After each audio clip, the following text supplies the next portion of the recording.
What's up, you guys? I already started filming this video and got a huge chunk of the way through, and then my mind went and I decided to take it from a complete different angle. But all that being said, hello, what's up? This is my shirt. It's a Kanye bootleg. Very proud of it. How are you guys? Good? Me too, I'm losing it. I am just a concept now. I don't exist. And if you're perceiving this in any way, shape, or form, how did you do that? Because I don't exist. Today I'm gonna talk about the vegans. Disclaimer, not all vegans, I know, whatever. I really don't like vegans. Very annoying, very tone deaf. And I just have to question the basis of vegan activism sometimes when I encounter these people. But why am I bringing up that vegan teacher and unnatural vegan? Well, because that vegan teacher is out here rambling, shambling, running her mouth about the fact that the treatment of animals is like genocide, like slavery, which is a choice. And then Unnatural Vegan's video was also full of these same kinds of arguments. It gives very much, okay, you obviously just don't have anything else to worry about, that you've picked a battle and you decided to make animals the thing you care about when there's like other stuff going on in the world, other things that are more important. Also like the problems that are created from veganism are so rooted in capitalism. I'm gonna just hold it, girl. I'm gonna just hold it. So I don't script videos. I've done that once before, but I've tried a couple times. I don't know if it's my ADHD or what, but my mind, I literally can't do the script gig. So I'm skipping that this time. This might take a sec. First, I need to make it really clear that when I talk about these kinds of vegans and veganism, a lot of the issue I take is with the fact that veganism is a solution to a problem created by capitalism. So the truest way to end factory farms and the abuse of animals for food would be to question capitalism as a system that has created conditions that allow for animals to be abused. You see this with Unnatural Vegan's video as well, a complete disregard for the fact that indigenous people eat meat and people in different countries eat meat, and they eat meat ethically and in a way that isn't destructive to the environment and isn't abusive to animals. And so to be like, we should all be vegan and like, you're evil if you're not vegan, is just like, you're just not very, tells me they're not really aware of the world as a place that exists outside of Western hegemonic thought. You know what I mean? That's the first thing. The second thing is, I think it's important to look at victimhood in the causes people are fighting for. When you look at vegans, it just feels like a lot of the activism is just like a ton of noise and a ton of bullshit over nothing. Someone can be vegan but be like, there are millionaire vegans, but their lifestyle probably does more to harm animals than their singular choice of not eating meat.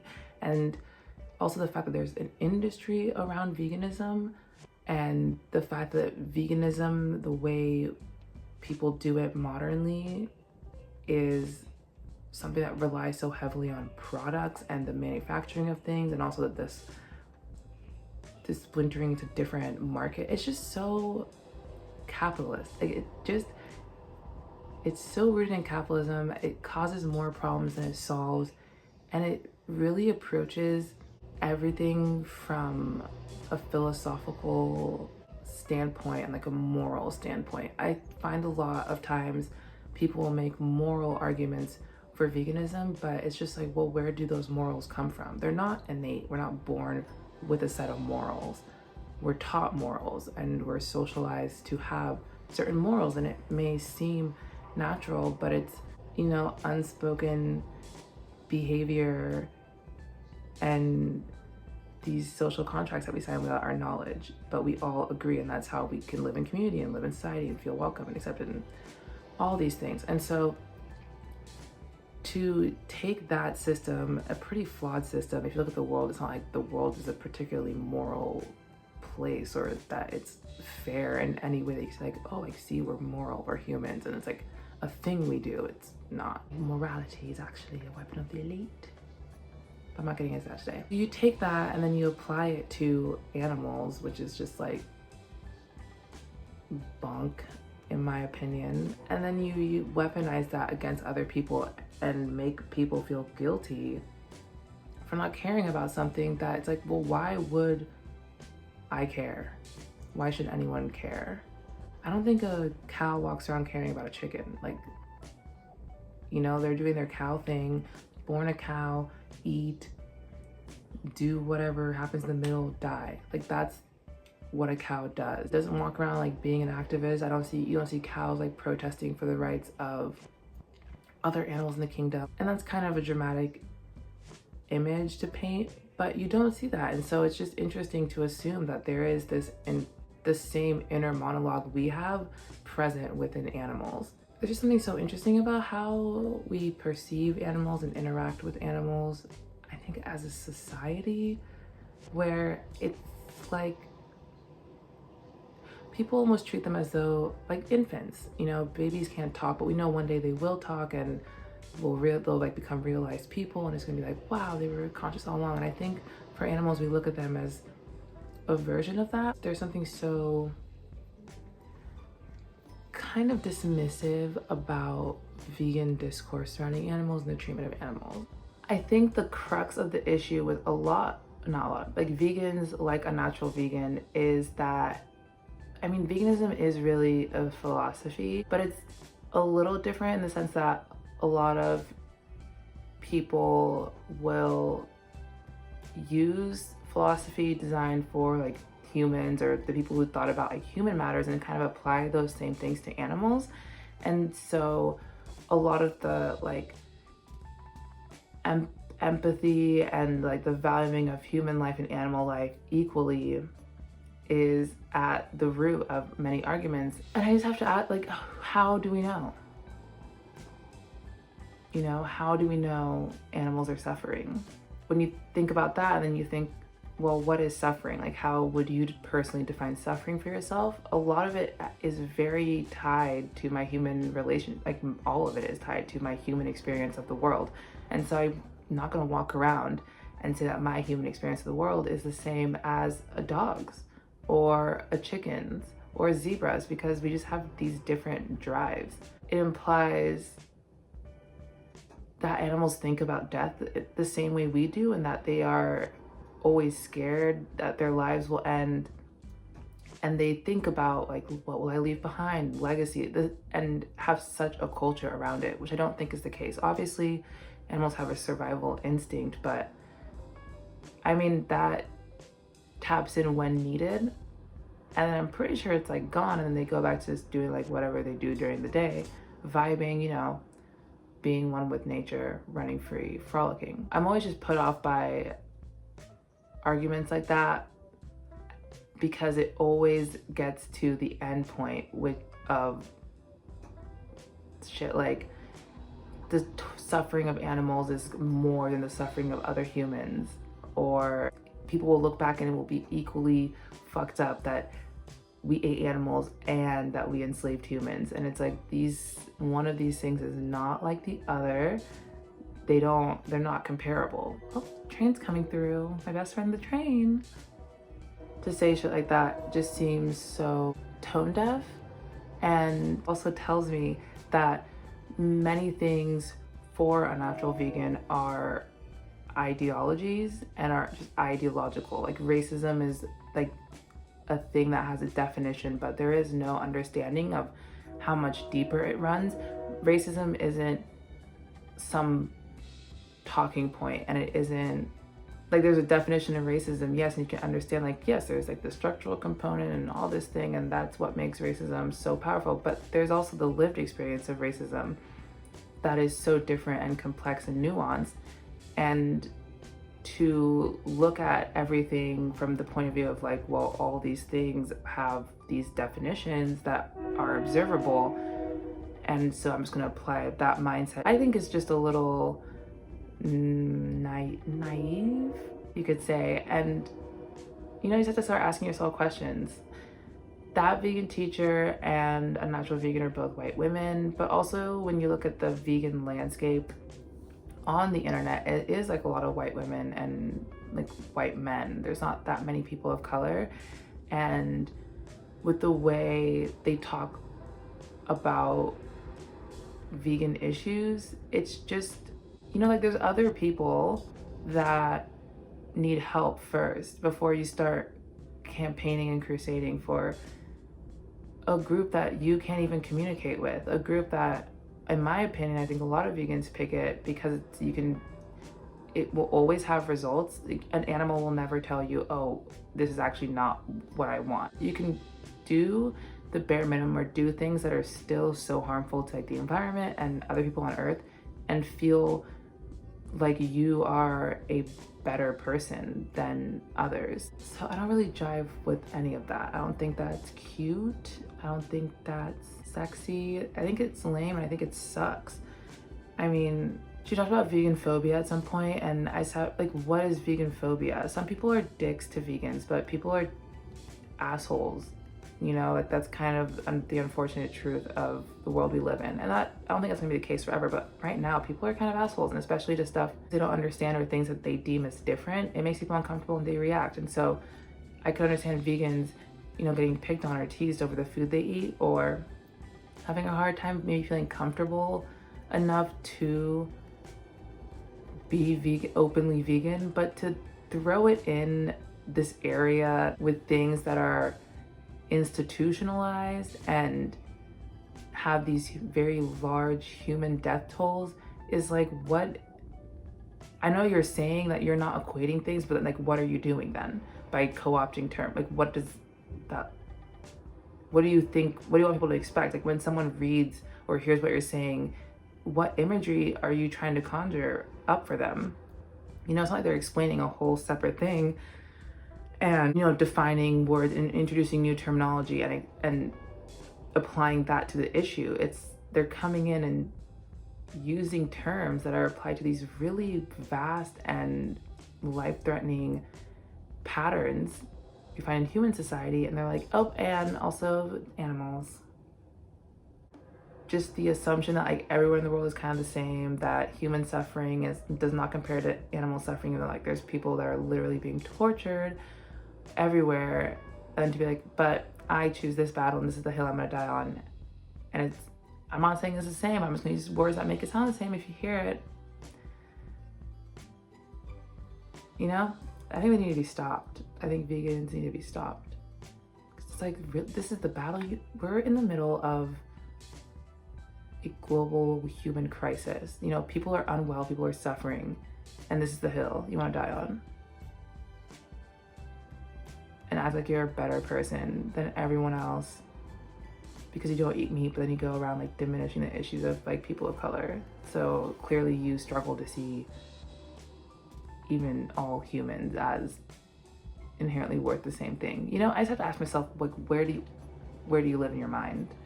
What's going on in there?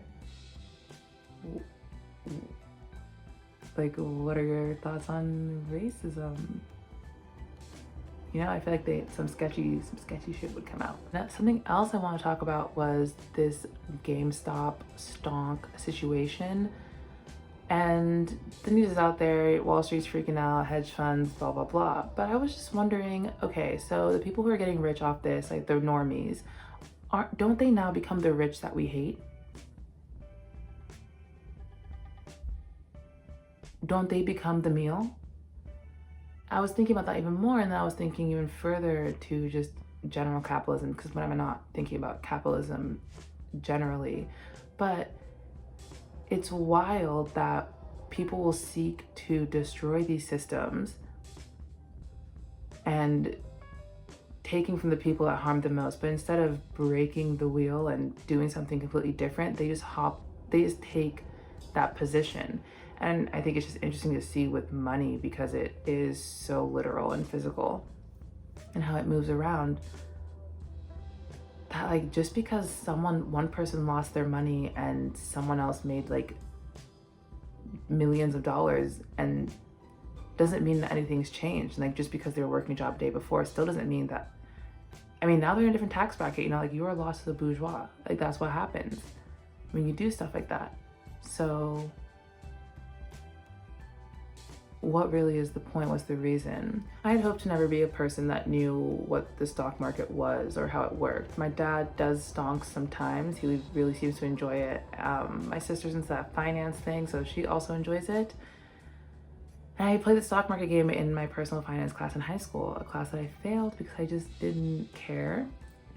And so learning about it was so learning about it, or like just reading about it, brushing up a little bit more, because I do have like some knowledge of how these things work, but it wasn't very cohesive.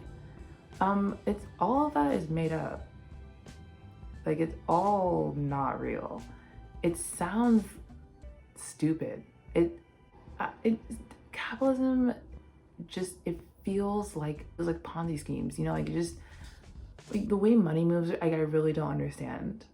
You know, a waterfall has a cycle. Like I think it goes into the what?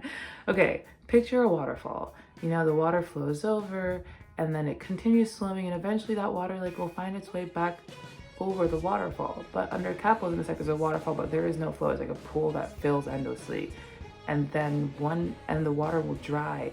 But then so when there's no poor people, because all the billionaires have effectively killed us, because I think in their perfect world there are no workers, just robots that make them more money so they can just keep having these fights amongst themselves that, you know, like kill people in real life. But anyways, so what happens when only rich people, like, is there gonna be now like, oh, trillionaires only?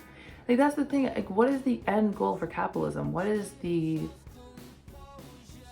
we accomplishing, you know? It's maybe like we shouldn't be working on a group project this long if we don't know what we're accomplishing. And so far, like, you know, all the evidence has shown that this is a flop of an experiment. Money just moves illegal, you know what I mean? But speaking of rich people things, okay, so I love the MCU. I know. It is literally military propaganda, and every time I watch the movies now, I see that very clearly. I watched Ultron last night with my roommates, and wow, you know, wow. The way we are supposed to sympathize with Tony Stark, who is the reason all these things have gone wrong. He set these people off. Just his existence set off this downward spiral for Earth. And I have to ask, like, how is this allowed? I just feel if I was in New York with a man like Tony Stark, I would be terrified because he has so much tech that only he understands, an AI, like a legion of drones. He has shit in space to send. Like Tony Stark is all over the world. It is his world, and the people are just living in it. And the Avengers, they just do so much damage, and we're supposed to be like, I'm so sorry you hulked out, Bruce. But it's like, you really should manage these things before you position yourself as a person that's gonna save the world. I feel like that's something that we should be past, you know? An Avenger probably shouldn't have extensive trauma that hasn't been examined, because then you might start to make decisions using all your power that are actually from a place of hurt and fear from your childhood, and don't allow you to see the situation currently. Clearly, Tony building Ultron, what plan is that? And then when he's like, I'm gonna bring vision to life, again, what plan is that? And why do you do these things? And then to turn around and canoodle with the government in Infinity War, Civil War, sickening. Military presence in those movies is bananas. It's just so bananas. Also, there's something about them that's just almost like not fake, but dissonant. I experience these really mixed emotions when I watch them, but damn, when Hulk smash, you know, I'm sold again and I'm back where I started. A huge fan. I'm gonna leave you guys with that. I had a really, really cool video idea that I want to release later this week. And so I'm excited for you guys to see it, and I'm excited to execute. It could be hard, but I have faith that I have a good plan, a good-ish plan. I'm staying torn. But night, okay, guys.